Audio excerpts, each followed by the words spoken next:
Hi, everybody. Welcome. I want to welcome everybody here in the audience and everybody online to the 2015 ENCORE Award presentation. I'm Jeff Yang, and I'm the chair of the selection committee. And on behalf of the Graduate School of Business, we are all very grateful for your coming to this evening to honor this year's winner, the Alibaba Group. The Peninsula chapter of the Stanford Business School Alumni Association created the Entrepreneur of the Year Award in 1977 to recognize the entrepreneurial spirit of companies springing up in Silicon Valley in the late 70s. The first honor was given to the CEO of Rome Corporation, Ken Oshman, in 1977. After 5 years of honoring CEOs of innovative companies, the award was changed to the Entrepreneurial Company of the Year Award, and since then, 37 companies have received this award. Apple actually won it twice, first in 1981 and then second time in 2005. And tonight, Alibaba Group will be the 38th recipient award winner and the first international winner of the award. So, congratulations.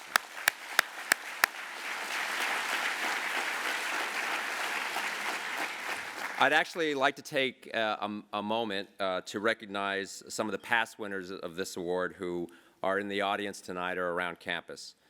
Jerry Yang, of course, who was going to be speaking tonight, the founder of of Yahoo, winner in 1998. Chuck Schwab, founder of Charles Schwab and Company, winner in 1999. Reid Hoffman, founder of the 2012 winner, LinkedIn, and Reed Hastings, founder of Netflix, last year's winner. Thank you. Before we get started, I just want to thank a few people for supporting this event, in addition to all of you who have come here tonight. And that is Catalyst Partners, Benchmark Capital, ENCORE Partners, General Atlantic, Red Point Ventures, and Sierra Ventures. Thank you for your support. And then finally, on the thanks, I want to thank the selection committee that worked tirelessly to help with this selection. Peter Fenton at Benchmark, Stu Francis at ENCORE, Chuck Holloway from the Stanford GSB faculty, Jeff Jordan from Andreessen Horowitz, Steve Jurvetson from Draper Fisher Jurvetson, Joe Lacob of Kleiner Perkins and the Warriors, Frank Quattrone of Catalyst, Dave Z at Greylock, and Peter Wendell at Sierra. Thank you for your help. Now on to tonight's program and tonight's winner. Let me tell you a little bit about how we select winners, and let me tell you about why we selected Alibaba. So each year, the company picks a company which has distinguished itself in creating and fostering the entrepreneurial spirit beyond all others. We look for companies that invent and reinvent themselves and industries. We look for global leaders in important spaces that shape landscapes. And we look for leadership teams where founders continue to drive achievement and entrepreneurial spirit. And we think Alibaba does all that and more. Alibaba Group was founded in 1999 and headquartered in Hangzhou, China, is the world's largest online mobile commerce company. Its mission is to make it easy to do business anywhere, and it's certainly done that and on a massive scale. As you'll hear, Alibaba has 10 million active sellers on the platform and 367 million active buyers, which is more than the population of the US and Canada combined. In the last fiscal year, the GMV in Alibaba was almost $400 billion, up 46% from the year prior. And a fun few facts that I recently learned: 86% of all goods purchased on mobile phones in China were done on Alibaba.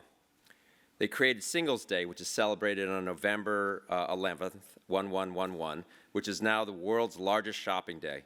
In a single 24-hour period, Alibaba saw $9.3 billion in sales, which is more than 3.5 times the total e-commerce sales in the US on Black Friday and Cyber Monday combined. On an average day, 30 million Alibaba packages are delivered, which is more than the largest day the United States Postal Service ever experienced. And last September, the company debuted the largest IPO in the world at $25 billion. So there's a lot of largest and biggest, and which is pretty impressive for a company that is still very young and innovative. And finally, its founder, Jack Ma, is widely considered one of the most innovative and thoughtful entrepreneurs in the world today, or possibly ever. So why do we pick Alibaba? That's why. Tonight, we're very fortunate to have Jack interviewed by our mutual good friend and renowned internet entrepreneur, Jerry Yang. Jerry needs little introduction, but deserves this and much more. He's a Stanford BS and MS grad and co-founded Yahoo in 1995 while working on his PhD at Stanford. And we wonder if, along with his mother, if he'll ever finish. He served in various management roles, including CEO and Chief Yahoo, and as a board member until 2012. Among other things, he also led Yahoo's investment, now famous investment in Alibaba, which I hope he'll discuss at some point tonight. Jerry has served as a director of Yahoo and Cisco and currently serves on the boards of Workday, Lenovo, and Alibaba. He and his wife, Akiko, are well-known philanthropists and generous benefactors to Stanford, where he recently retired from the board of directors and as vice chair. Jerry and I have been friends for more than 20 years, and if I had $1 for every time someone called me Jerry, I too would donate a building to Stanford. Please join me in welcoming Jerry Yang.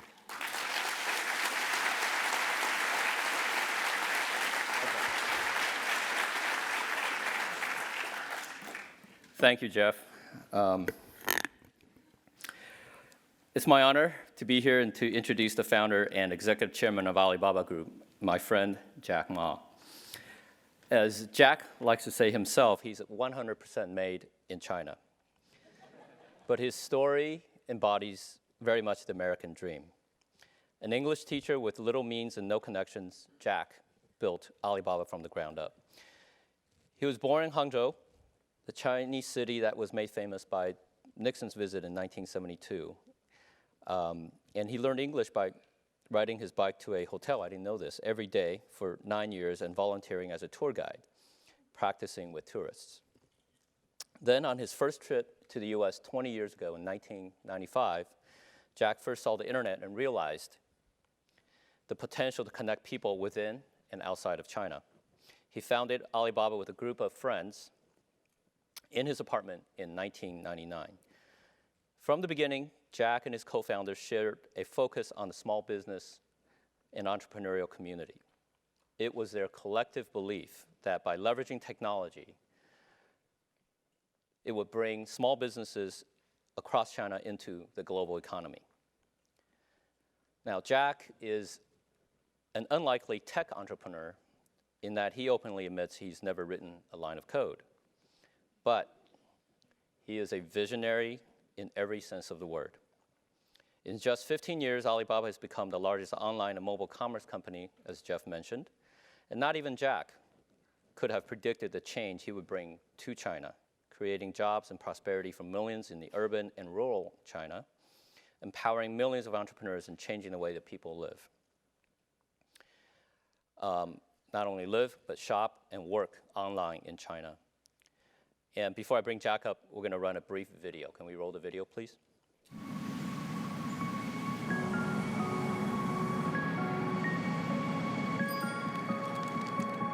Alibaba was created in China and founded on a simple belief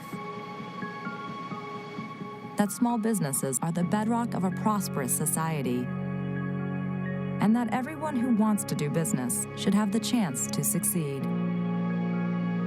We built what has become the world's largest online marketplace, where millions of small businesses can connect with their consumers, and where everything they need to start, run, and grow their business is only a click away.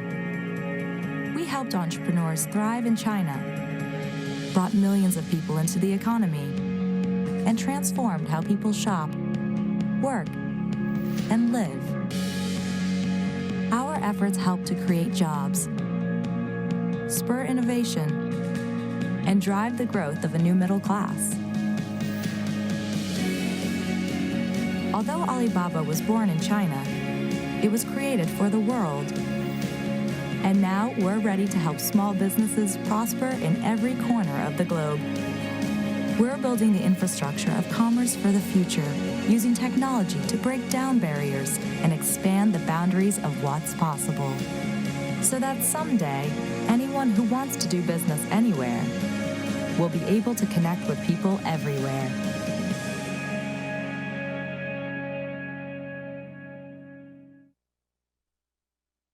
Please join me in giving a very warm Stanford welcome to my friend Jack Ma.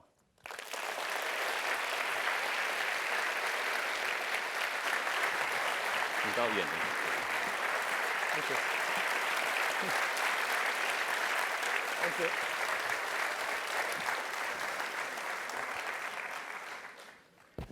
So we'll go to about 30, 35 minutes where I have some questions that I prepared for Jack. He hasn't seen them.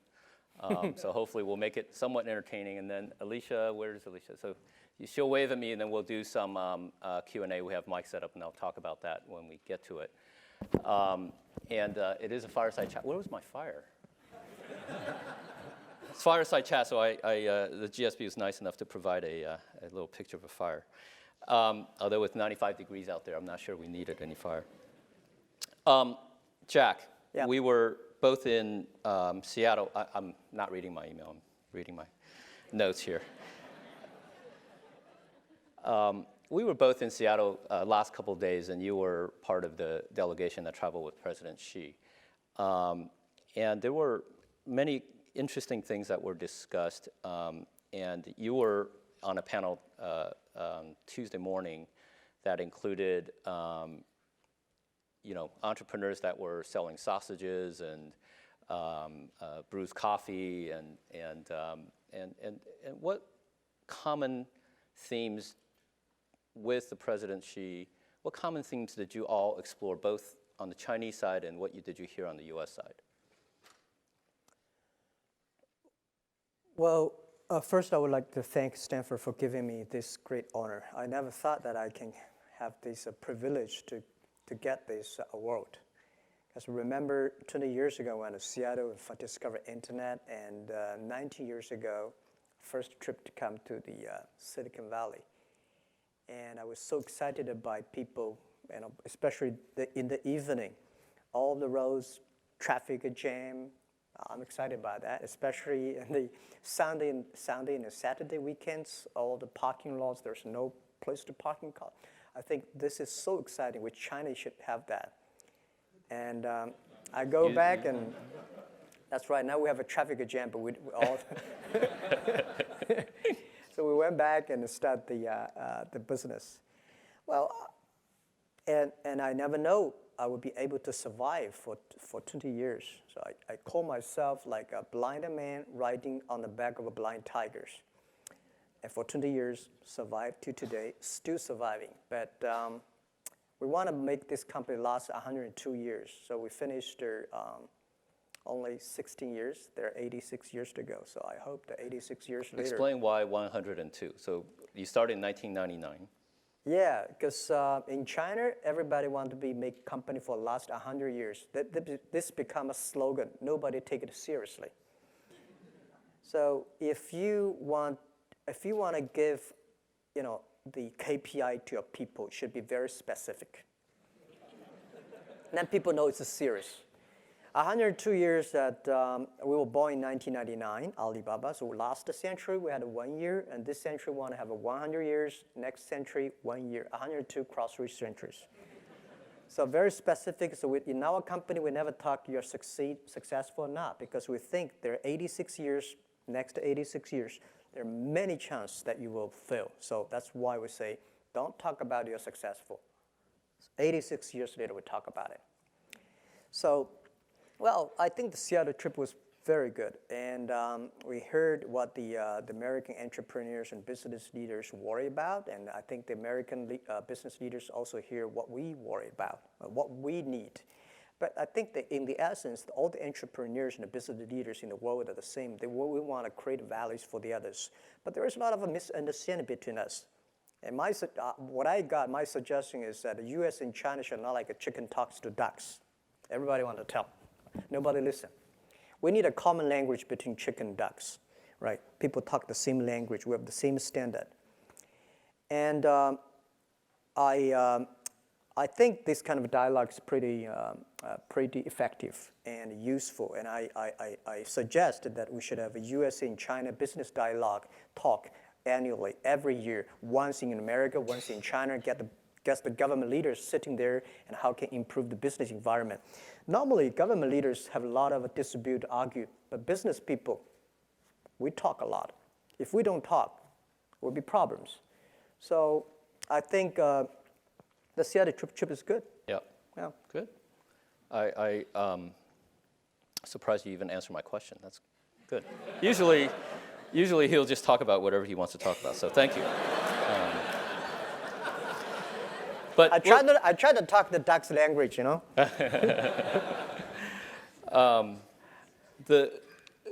The Chinese economy has been on everybody's mind, right? I mean, and people are worried here that the slowdown in China will affect global economy.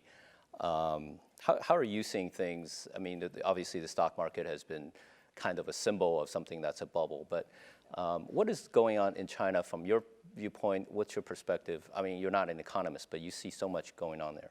Yeah. Well, first, I think people in the States, in the West, worry about China. I think it's a good thing. Because every time when West worry about China, China go up. And when people in the Western think, wow, China's have a good future, and China has a problem. And China, the Western has been suspect China growth for past 30 years, right? So that's fine, and it takes time for both sides to understand each other. Well, China, I think, keep on growing for 10, 11, 12% for so many years. I don't think it can last long, and it's impossible. As I said, it's like a human body. When you are 1.8 meters tall, you cannot keep growing like that pace all the time. You have to keep grow in your quality, the brain, not the body size.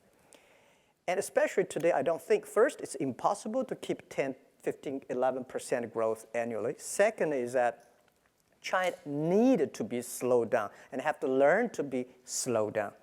Because when you see the water, when you see the air, when you see all the resources we used, it's impossible and it's ridiculous. And we don't want to, China have making a lot of money, and we spend the money on the medicine and spend money in the hospital. This cannot work. So on the other side, people like me, I think China is slowing down for 7%. Good. But the thing, even 7%, think about, we are still the fastest growth economy in the world. And with the 7% of the total GDP, think about it, guys. This is lots of money. We should use the money in a better way. We need the quality, not the quantity. 30 years ago, we need a lot of quantity, but now it's quality. So I think in the West have a high expectation that China should have quality. China should control the air and pollution and this and that. When we really start to do it, people start to worry, which is fine, but it's slowing down. On the other thing is that I think China economy is not that bad. There are two things. There are three called the three mats, right? Horse carriages, yeah. Right?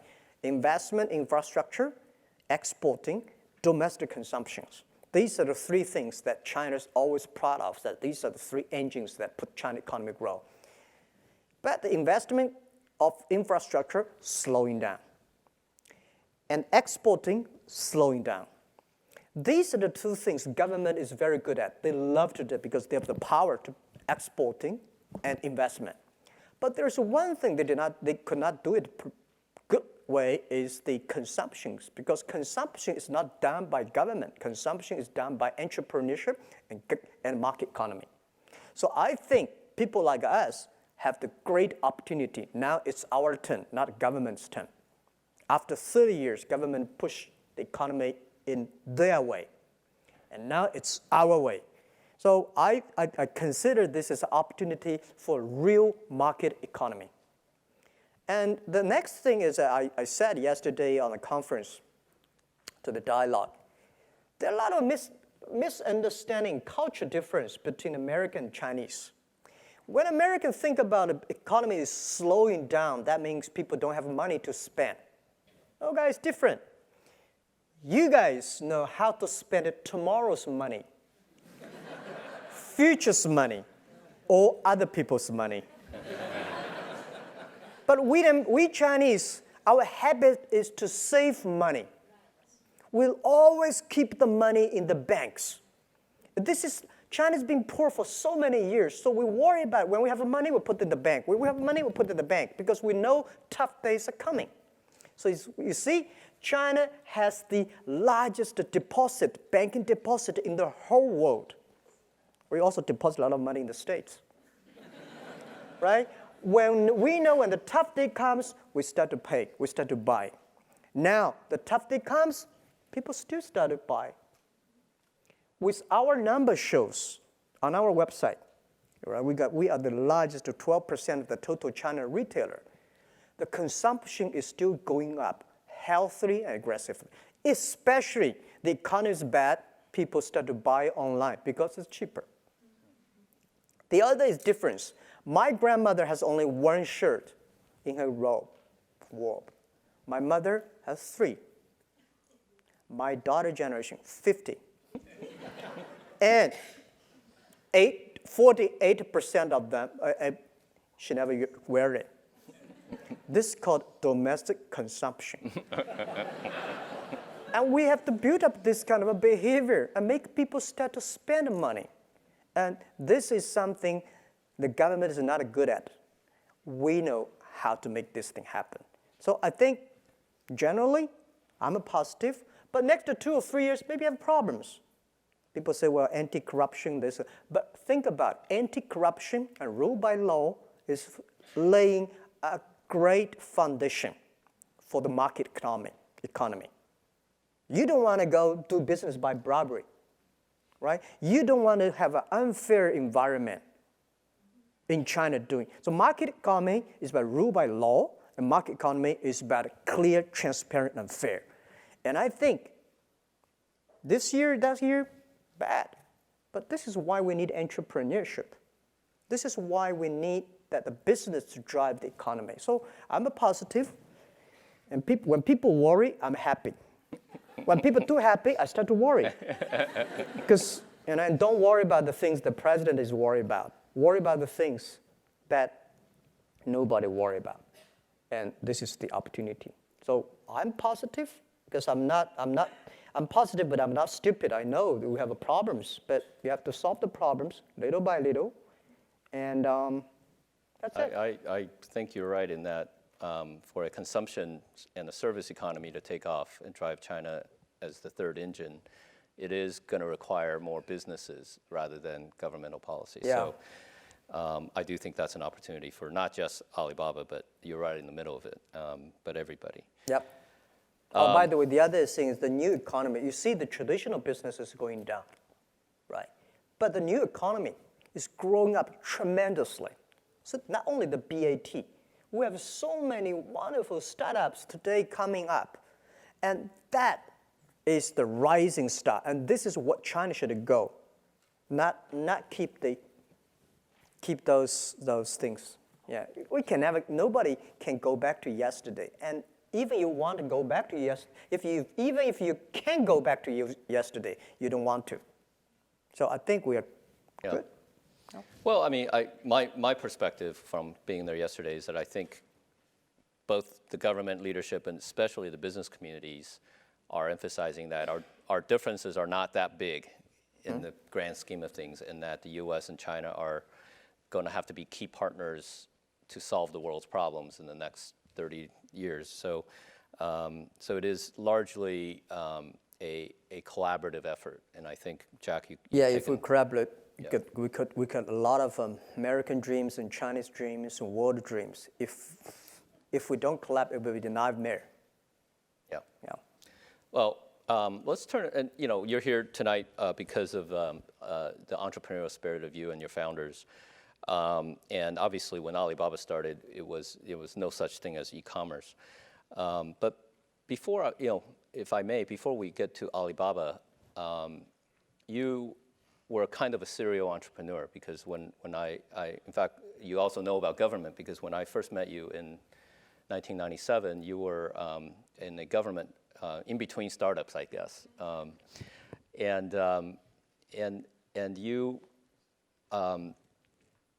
always dreamed of creating something. And maybe you can talk a little bit about what did you see when you were at the government. You were coming off of another startup. And that, everybody's very familiar with your story, but I think that part of it was very important to you because then you went back to Hangzhou and started Alibaba. Yeah. So maybe talk about that and then talk about what did you end up seeing in 1999 that made you decide that Alibaba was it? Yeah, okay, good. You know, Jerry knows me so well, and by the way, Jerry not only the entrepreneur, and he's a wonderful investor. He's probably one of the best investors in Silicon Valley, right? I'll give you my version. He's sitting on my board because very few people see the real things in his heart. He's so smart. You know, I remember that the day when we negotiated with Yahoo, buying the Yahoo, get $1 billion. Today, people think it's a good deal, but at that time it was a big risk. It's not easy. That many years ago, put $1 billion inside, and we were almost separate because we are not happy about this and that. And he's not. His CEO at that time, he was not the CEO, right? Yeah. And then he said, we almost are separate. And he said, call me. He said, Jack, can you come and tonight we have a drink? For final he effort. Can't drink that much back then, so. Yeah. And then I said, okay. So he took me to a small, tiny Japanese restaurant, bought me big glass of sake. And we drink and try to convince me how wonderful Yahoo is. And after the drink, we say, okay, let's keep on talking good. The most expensive sake I've ever heard in my life. Well, now I'm pretty sensitive about a sake now. I know. I was going to invite you to some sake after this, but I guess I better. But I think that.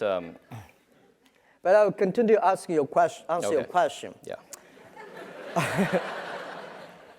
I went back to China with the Seattle dream of the internet. I believe this thing is going to change the world. I believe this thing will be big. But whether Jack Ma and his team can be successful, I don't know. I told the team somebody will be successful, but may not be us. We have to work very hard.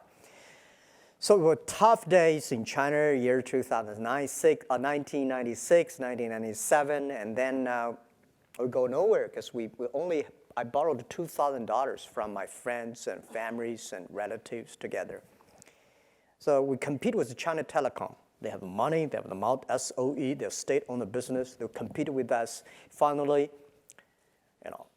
they cannot kill us because we want to survive. And we, of course, cannot kill China Telecom. So we had a joint venture. They have a 70%, we have 30%. And I was so stupid, I think they really love us, but they got us because they want to kill us.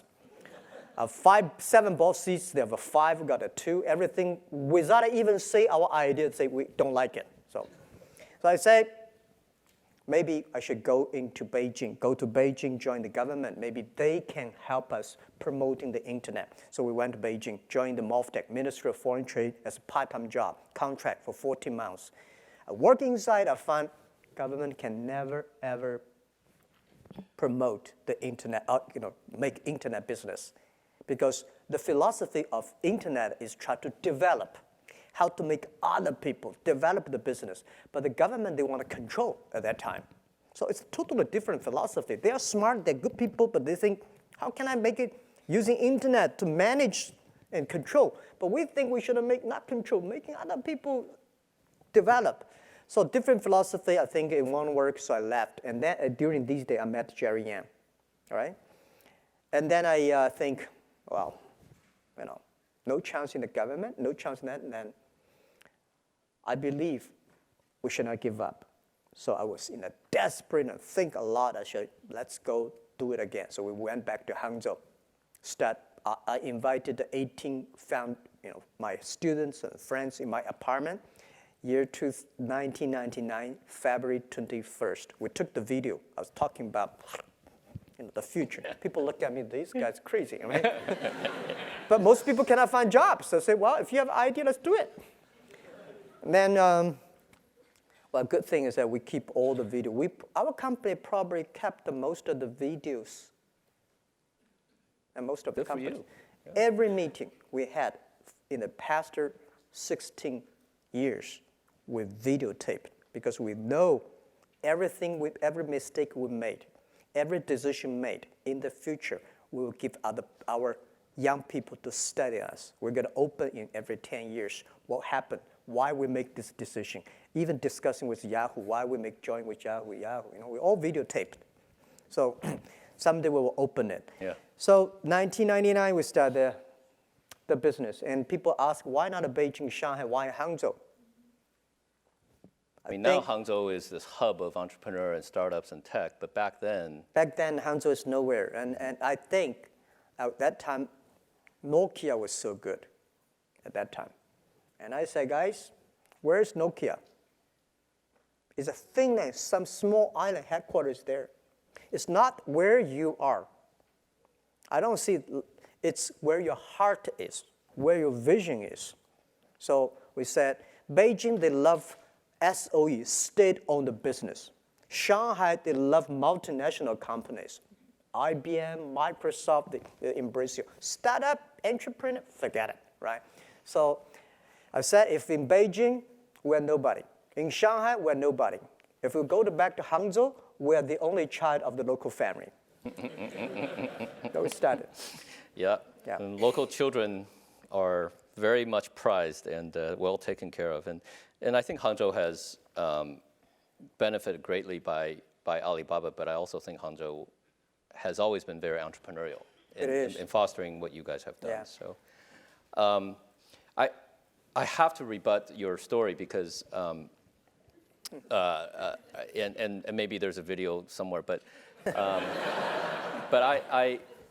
I think that one of the reasons we at Yahoo at that time, and it was 10 years ago. Yeah. So this is the 10 years of that deal. But it was clear to me that we at Yahoo could not have built a China business, and we had a product at the time that was competing with the Alibaba Taobao auction, and we were very successful in Japan. Yahoo Japan had built a really great commerce product, and so we thought we can use the same idea to build something in China.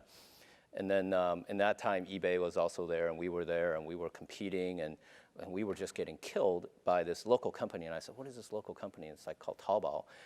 And I was like, who's behind this? It's a guy named Jack Ma. And I remember saying, wow, is this the same Jack Ma I met years ago? And it sure was. Don't compete with me. Well, and that was exactly, and so the real, everybody can say, oh, well, what is great insight, and you put the money in, but we really picked the person that we felt like, we if you can't beat them, you might as well join them. So we were very fortunate to join up with Alibaba and with you, Jack. So thank you. I think everybody here knows the brand of Alibaba, but because many of us in the States don't actually use your products and don't, we hear these numbers. What is Alibaba for the Western audience? How is it different from Amazon, eBay? I mean, is it similar? Is it different? Give us a definition of Alibaba from your perspective. Yeah, this is our fault because we don't have our services here that serve the American users. But I believe that most of Chinese guys here know about us. Have you ever used anybody using our service, Chinese guys? Oh, thank you very much. There's only 380 million of them, so Yeah. When let's that question later. I go to the China. A lot of Chinese government organizations invite me to talk, and when I say how many people use them, very few.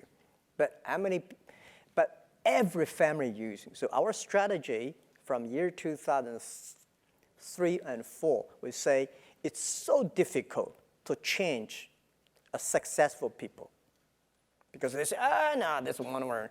But it's good. Let's helping those people who want to be successful. So we focus on the young people. At that time, in ancient history China, if you make the parents agree, the kids agree. If you want to marry, you have to convince the parents, not the kids, right? Today, different. If you convince the kids, you change the parents. So we focus on the young people that year.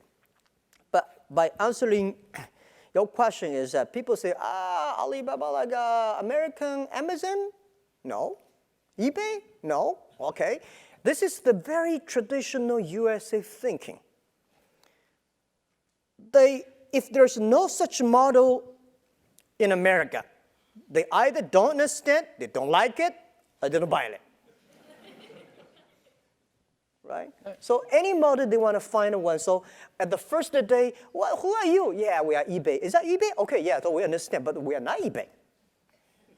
We are not e-commerce company, although we have the largest e-commerce probably business in the world. We're not an eBay. We do not buy and sell. We help people become e-commerce company. We enable other companies to do e-commerce. This is the difference between us and Amazon. We believe every company should be an Amazon. Amazon is a traditional business, happen to have a website. Which we believe, whether right or wrong, we think every manufacturer, everybody should sell online. Right? Why you buy it and sell? Too complicated. Why you want to buy it and sell and deliver? Even more complicated. So we think we should making sure everybody using the e-commerce, using the payment, using the marketplaces, using the logistics system, using the data to build up their own business.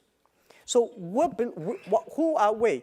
Yeah, we have the largest payment in the world. You probably don't know, we are 11 times bigger than PayPal, right?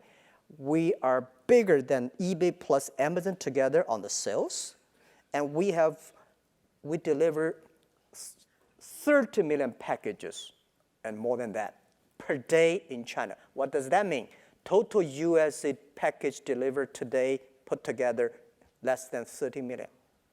So we have this business, but people consider us as e-commerce. Who we are infrastructure of business in China. If you want to find buyers and sellers, our marketplace help you. Taobao, Tmall, Alibaba. If you want to having a payment, financial service, Ali Ant Financing help you. If you need a data service, Ali Cloud Dating service will help you. By the way, people only know about cloud dating here, the Amazon. Soon you will know us. And the third, logistic. We got 2 million people deliver products for us. So people in the States always question, how can you deliver things? And why you don't have your own deliver guys? Guys, the difference between USA and China is that you have a UPS, Federal Express, wonderful system. The traditional e-commerce company in the States, that they still do some supplementary to that. China, about 40 million packages per day. How many people you need? We believe in 10 years, every day China will deliver 300 million packages per day. On 11/11 day last year, we delivered 270 million packages per day. 11/11 we could sell more things. Why? We control the traffic, we control the selling. The reason is that we worry about the delivery. If the snow comes in November and the winter comes, the whole China traffic will be jammed. This is something that we're worried about. So we believe in 10 years, China will have at least 10 million people deliver things on the street. So even if you hire 1 million people to deliver things for you, you only have 10% market share. And I don't think we can manage 1 million people on the street, develop people. Because every day you have so many car accidents, you'll make it die. So we should encourage other people, enable other people to do it. So we are building up the infrastructure that we believe in 10 years, we hope, this is our mission, helping doing business easier. Any business, maybe 80 or 70 business in China, if you want to do business, finding customers, we help you. Financial services, we help you. Deliver services, we help you. Logistic, we help you, and marketing, we help you, and the other thing is data, we help you. So we are like a company building on that, which is totally different about people say, oh, how many GMV you have? Oh, how many packages? This is only small part of our business. Our vision is bigger. We just think that we don't want to be, we might be bigger than Walmart this year or next year. And I remember 7 years ago, the senior management, like the vice chairman or something, come to Hangzhou. Of Walmart, we have a drink, and not sake. A drink, and I said, sir, in 10 years, we will be bigger than Walmart globally. He looked at me and said, young man, very good vision. But, I said, but you've always had this relentless focus around SMBs as your core constituency, if you will. I mean, you obviously care about consumers and blah, blah, blah, but you're enabling of these businesses on your platform, being their infrastructure. That's always been your focus all along. That's right. That hasn't changed. That has not changed. That's what my answer is, that we will be bigger than Walmart this year, but does not mean that we are good, because we don't want the world has another company who are very able of selling things. We don't think we should buy sell. We should enable. So now there are 10 million small business power sellers in our site. We give them traffic. We give them the knowledge. We give them the data. We help them deliver, using the third party. So it's the 10 million small business combined together. They are the most powerful economy in the world, and we never change. I think we love small business. We love young people. We love women. Talk about that. Why don't you talk about the women? I never know, before the IPO, there is American media, big media came to us, say, Jack, why so many women in your company? I say, anything wrong? Because we never know something wrong. And then we find more than 52% of our colleagues are women. And your senior management team. And senior management, 33% of the management are women, and 24% of the senior management are women. We have a women CEO, women CFO, women chief people officer. We feel proud because and by the way, 60% of our users are women. So we would love, we were so excited, because this century, the difference between this century and last century is competition of muscle. This century is competition of a brain. So brain, I think women and men are same. And the other issue is that this century is trying to use a friendliness, care others more than care yourself. This is the difference between IT and DT time. So we find women care others more than men care others for others. Well, women have to care for husband, I don't know. You're going to get a lot children, of men very unhappy here. So. I'm telling the truth, right? And that is why we are supportive, because we find most of families, women make the decision what to buy. These are the most important decisions. And so we are happy about that. Yes, can't argue with that. Great. That sounds, I think that vision of Alibaba, albeit very consistent from day one, is something I think is reaching an incredible scale. When is that coming to the US? What's your global, and not just US, but globally, talk about what is that? Is it the same vision that you will roll it out in the global sense? What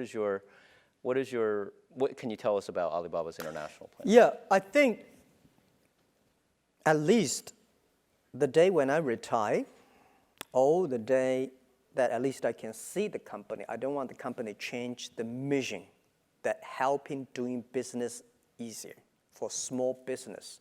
But we never say we're helping Chinese small business doing business easier, helping globally. This is our vision and our mission that we will never change that. But maybe 60 years old, maybe later, I don't know where I'll be there, but they probably go skyrocket, whatever. But the day when I see it, I don't want a company change that mission. And our global strategy is probably different from the American ways. In the past 20 years, globalization is more like Americanization, helping big companies going, does not mean bad, contribute the world a lot. Right, the past globalization, helping big companies going global. But I think because of the internet, next 30 years, globalization should help small business going globally. For China, because of us, last year we created at least 14 million jobs for China by helping small business, by enable small business with the technology we have, with the resources we gather together. So if we can help more small business in the world, we can help millions of people create jobs, innovations. So we will never change it. So our global strategy is that we want to build up an EWTO, that helping small business sell, buy across the board, help consumers, help American consumers, help the African consumers to buy online within 72 hours, they can receive the products. We want to help the agricultural products, small business in America, sell to China. So our different. In the past 20, 30 years, China is selling. China is exporting. And I'm trying to convince the government, and they accepted that. And I said, next 10, 20 years, China should buy things from the world. Now, we have 300 million middle-class people now in China. Think about, in 10, 15 years, we are going to have 500 million people in China become middle class. They need high-quality products. They need good services, which I don't think today China's land, water can provide that. So we can help more importing from America, importing from Europe, and big companies already almost everywhere in China. Let's help the small guys. This is our strategy. So we are not coming here to America to do business competing with, when you talk about business here, people always ask, when are you going to compete with Amazon? When are you going to compete with eBay? Well, the world is so big. Why you always think about a competition? Think about helping the small guys to go to China. So our strategy is the same, helping small business of the world, helping them go to China. And I feel excited about that. And then I will be more welcome here. Right? People say, you guys come here to sell again? No, so I come here to buy. Before we open it up to questions, I just, and if you have questions, I think a mic is getting passed around, is that right? Let me just ask one more topic, and if you can keep it somewhat contained, we'll get to the questions. Which is on the subject of philanthropy, because I know you have taken a leadership role in issues around the environment in China. You have personally started a foundation. Just talk about both your personal progress in terms of thinking and doing philanthropy, and also, how is philanthropy going in China in general? Okay, thank you. Well, honestly, I'm a lucky guy. I will say whether I'm the luckiest guy or unluckiest guy in the world. Unluckiest because I go nowhere. I don't have a privacy. I never thought I could be like that. And people say ugly looking, but I think I'm a unique looking person. Right? People but remember nobody me. will call you handsome. I know that. So you have a terrible view of judgment. Well, so with my background, my family background, with my education background, I would be like -2 or -3 if this is 0. Honestly, because I know who I am from my father, my mother, and my aunts. Nobody in my family that is like government officer, a business leader. That is why in the past 20 years, we never got even 1 cent from government, 1 cent from the China banks. Because you don't have any 关系, right? So that you just have to do from scratches. And with no matter how hard I work, I probably like a 2 or 3, if there's a 10, 2 or 3, that's my top. But today, I'm like a 6. So the 4 difference, that does not belong to me.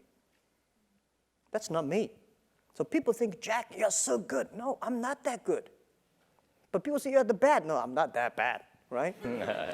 Especially after the IPO, people say, wow, you are so smart. Wow, we're lucky, right?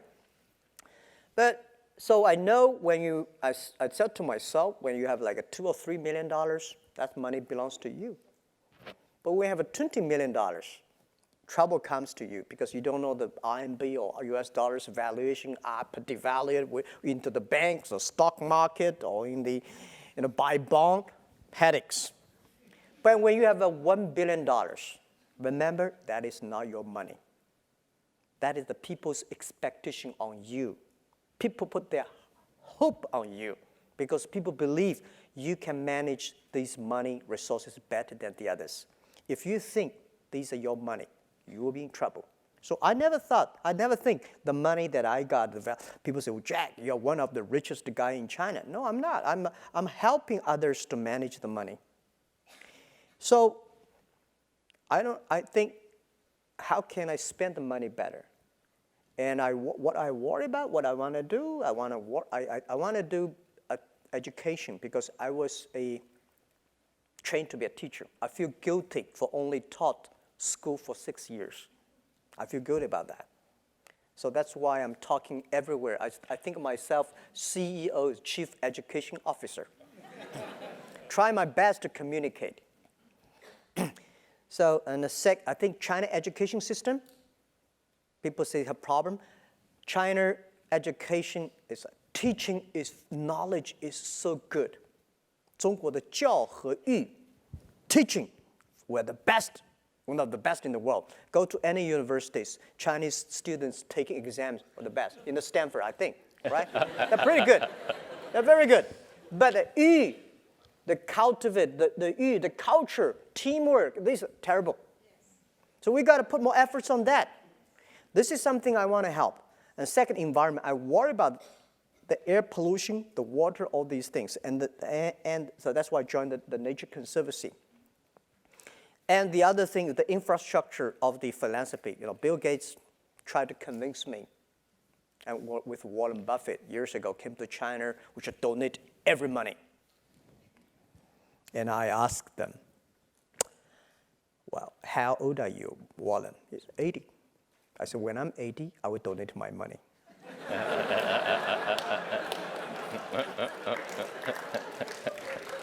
I'm only 40. What is my philanthropy? China, you go to Beijing, Shanghai, they're rich places, but they are only small part of China. Go to the east, western part of China. So many poor, terrible places. As a business guy, create jobs, build more business, making sure people have jobs, making sure people have life, good conditions. This is the key, right? And the second, you can donate money to Bill Gates. Who should I donate money to? Red Cross? Who should I give money to? Because spending money is more difficult than making money, and especially for philanthropy. When you have a good heart, you should also have good knowledge and capability to spend the money. Otherwise, you are doing good things with good heart with a terrible way. So I think what we were doing is to train people who can do philanthropy properly. So that's why we work with the Beijing University, have a first master degree philanthropy. Training people, develop people, how to manage the money, how to manage the projects, how to do things better, right? And I think we also have to work with the government to make a good policy for it. So when we build up this infrastructure, talents, and the policy, and I think they're coming. So China philanthropy is coming. But the key is we need good infrastructure. Like China business is good, but if the infrastructure is not ready, you go up and down, go up and down, and go nowhere. So the money which I'm going to put in education, environment, health. I worry about the health condition because the environment situation is going to cause China in 10 years health issues. And if we don't start to prepare now, we are going to have a huge problem. So these are the areas I'm doing that. But unfortunately, I don't have a pretty plan of time. So we're forming a team. And I think philanthropy, the easiest thing is about donating money. The most difficult, valuable thing is about time and action. So this is something that we put 0.3% of the total Alibaba revenue every year into the environment protection, water protection. This is probably pretty unique. It's not profit, revenue. If there are any shareholders here, I already wrote on our IP book. And we think this is right. If the community is good, if the people are healthy, the business will be healthy. This is what we believe. For you. Yeah. Well, you can see that Jack has. Thank you. Thank you. You have the same passion and vision for philanthropy as you do for your business. That's great. Okay, let's go to questions. I don't know how much time we have. I know we're running a little bit late. Where's the mic, Alicia? Somebody? Any question will be okay. Well, whatever. not any question, but you know. Jane, why don't you pick one and. Hello, my name is Emily Ma. I'm a lecturer here at the GSB. So I love the fact that you're fighting for the small guys, but there are over 400 million people in China who are not yet online. There's 4 billion people on Earth who are not yet online. Do you have some thoughts around that? Okay, yeah. First, the good thing is that we have 1.4 billion people in the world are online. And they are born in 1980s. This is our hope. Make these people successful. Make these people good. And then they will attract more people going up. Right? If the people who are online are poor, and then nobody will go there. I don't like Chinese movie. All the movies, Chinese movies, the heroes always die. Nobody want to be the hero. In American movies, all the heroes survive. That's why people want to be hero. Right? So my philosophy is that making those people using internet successful, those small business using internet, if they're successful, our business will be successful, more people moving online. So the other thing is that we should working with the government and lower, more infrastructure, lower the cost of using the broadband. Yeah, I mean, there are a lot of things can be done, but good thing is that 1.4 billion people born in 1980s. These are our hope. These people will change the world. My grandfather know the news by reading newspaper. My father know the news by radio. My generation know the news by watch TV. My children, they're using internet. They say, I want to get involved. This is the hope. So make these people online good, and they will help more people. Who has a mic? Okay. Hi. I'm from Egypt. My name's Ali. So one day I'd hope to have children that would call me Alibaba. But why is that the name of your company? That's the first part. Why is that? Why is it called Alibaba? Why is Okay. the business called Alibaba? The second question is, if you had to name the top 3 markets other than China, where you think that your business model is most applicable, can you list those? Okay, thank you. Why we choose the name Alibaba? Because we learned the name from Yahoo. We say, why this Yahoo strange name? But it sounds interesting. Then I was thinking about if we want to build up an internet company that can help in small business. I mean, a lot. I was walking around. I got this name in San Francisco downtown. I was thinking about what the best name, and then suddenly I think Alibaba would be interesting. So I was thinking about there's a waitress came, have a dinner. I asked, do you know about Alibaba? She said, yeah. I said, how do you know about it? What do you know about it? She said, Open Sesame. I said, yeah, that's the name. So I walk on the street asking a lot of people, do you know about Alibaba? They say, yeah. And then we decided this will be Open Sesame online for small business. But unfortunately, the Alibaba name was already, domain name was registered by the others. So we're using the Alibaba online. We think this is called AOL. because, you know, American online, it would be impossible to have that domain name and servers in China, is that right? Or in Egypt, American online, people, you know. But Alibaba online, everybody agree that. So later we bargained, you know, we got the name from a Canadian guy, but I love that name. So now we also register alimama.com, you know. Well, our model helps those nations have the small business. If you have a lot of small business, if you have a poor infrastructure of commerce, the reason why China e-commerce grow faster than American, because the American infrastructure of commerce was so good. You have a Walmart, Kmart, whatever mart everywhere. Because they don't need it. They do. But for us, we don't have that.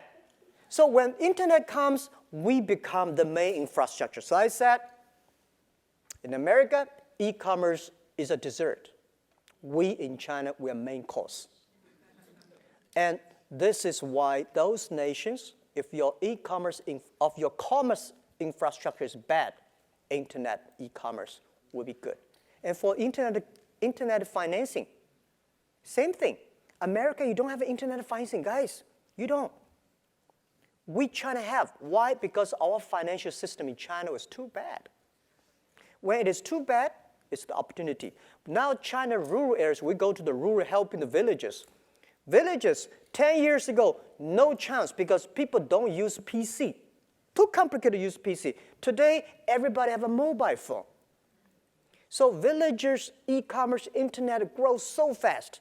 So this is why maybe Indian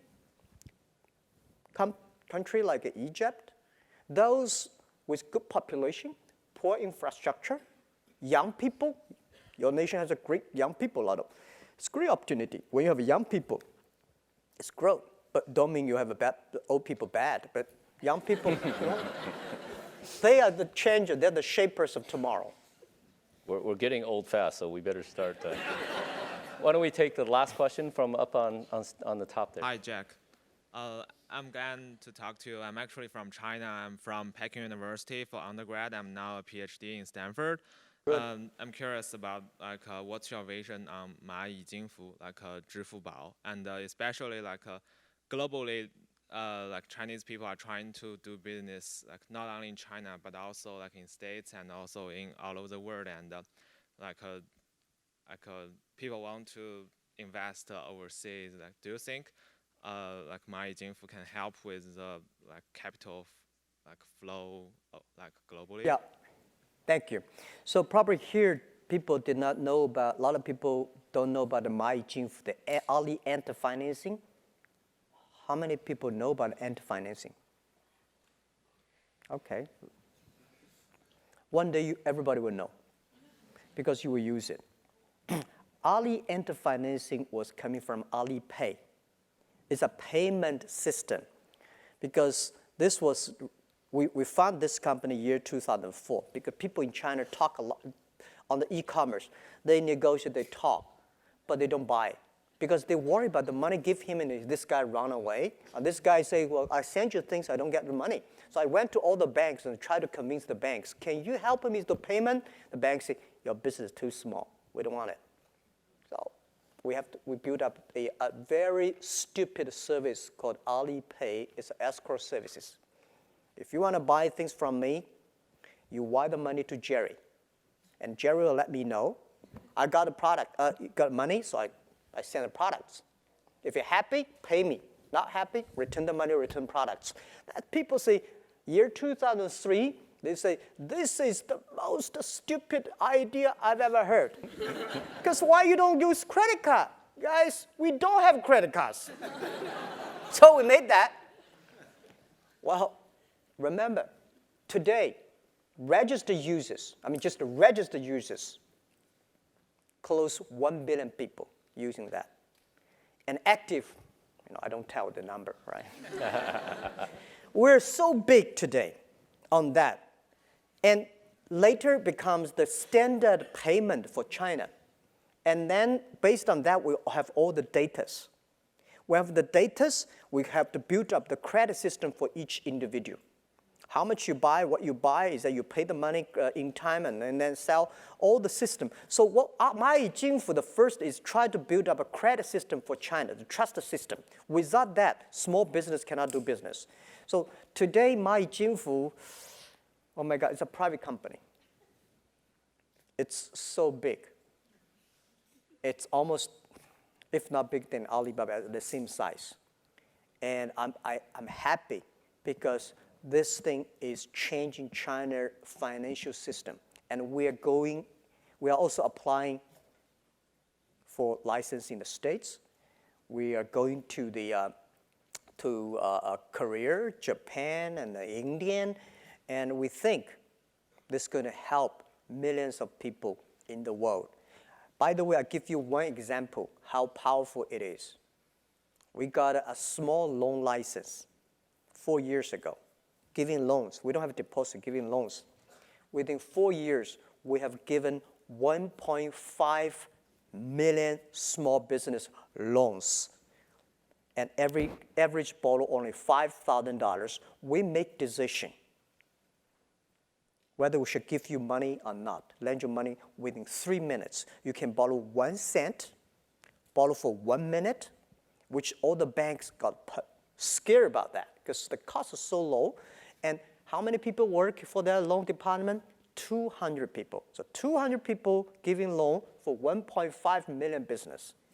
And this thing, I think, in the future is going to help millions of small business getting loan online based on credit. And the credit system we built up called the Sesame Credit. You buy, you sell the credit, all the things you get it. And the Sesame Credit today, good thing is a lot of government are giving visas to Chinese based on Sesame Credit.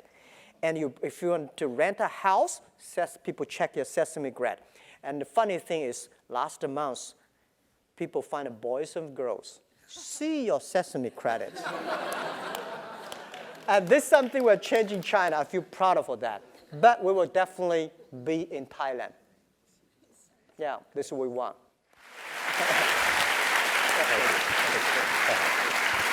Jack, on behalf of the Stanford Graduate School of Business Alumni Association, we want to congratulate you and present you the award for the Entrepreneurial Company of the Year. Thank you so much.